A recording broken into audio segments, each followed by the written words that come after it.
পত্রিকার খবরাখবরগুলো জানিয়ে দিতে চাই, প্রধান শিরোনামগুলো।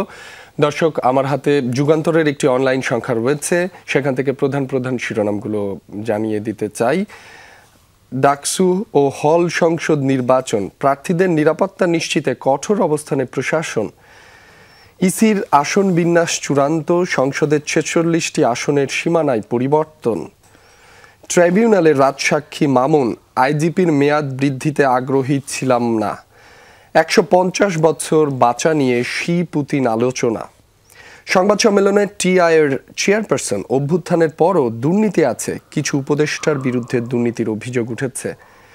পুরোদমে কঠোর অবস্থানে নেই আইন শৃঙ্খলা বাহিনী, নিরাপদ নন সাধারণ মানুষ। ডাকসু নির্বাচন প্রচারণায় উৎসব মুখর ক্যাম্পাস। বৃহস্পতিবার তোলা একটি ছবি ছাপা হয়েছে।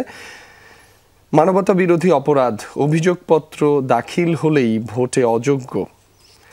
ফ্যাসিস্ট আওয়ামী লীগের তেলেসমাতি, কারাগার, ছাপানো টাকার ঋণের বোঝা ঘানি টানছে অন্তর্বর্তী সরকার। ১৫ বছরের কেন্দ্রীয় ব্যাংক থেকে ছাপানো টাকায় ঋণ নেয়া ১,৩২,০০০ কোটি টাকা। দর্শক, এই ছিল আমার হাতে থাকা প্রধান শিরোনামগুলো। ১,৩২,০০০ কোটি টাকা কত টাকা? আসলে মুখে তো বলে ফেললাম সংখ্যায় যেহেতু, তবে এটা আসলেই কত টাকা মানে ভিজুয়ালাইজ করতে আসলে আমি মাঝে মাঝে চিন্তা করেছি আসলে এটা মানে কিভাবে সম্ভব। মানে আমরা আমার দেশেরও হেডলাইনগুলো একটু শুনে ফেলি। একেবারেই তাই। আমি আমার দেশ থেকে প্রধান শিরোনামগুলো দর্শকদের একটু জানিয়ে দিতে চাই। সাইফুজ্জামানের বিরুদ্ধে ১২০০ কোটি টাকা পাচারের মামলা। আইসিটি আইনে সংশোধনী প্রস্তাব অনুমোদন।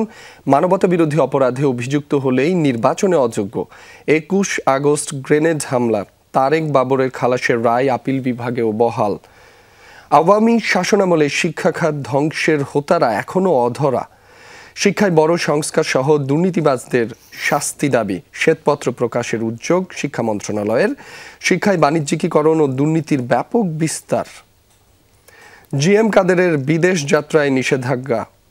সাইবার বুলিংয়ের বিরুদ্ধে কঠোর ব্যবস্থা নেবে প্রশাসন। ২ প্যানেলের ইস্তেহার ঘোষণা। শুধু ভোটের দিন ক্লাস পরীক্ষা বন্ধ।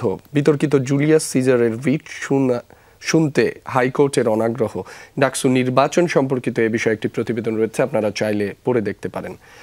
আওয়ামী মার্কা নির্বাচন ঠেকাতে উদ্যোগ ইসির।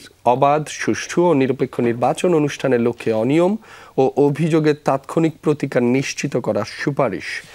নির্বাচন সংশ্লিষ্টদের মধ্যে কার্যকর যোগাযোগ নিশ্চিত করা এবং সমন্বয় সাধন। দুনিয়া, এই ছিল আমার হাতে থাকা আমার দেশের প্রথম পাতা থেকে প্রধান শিরোনাম।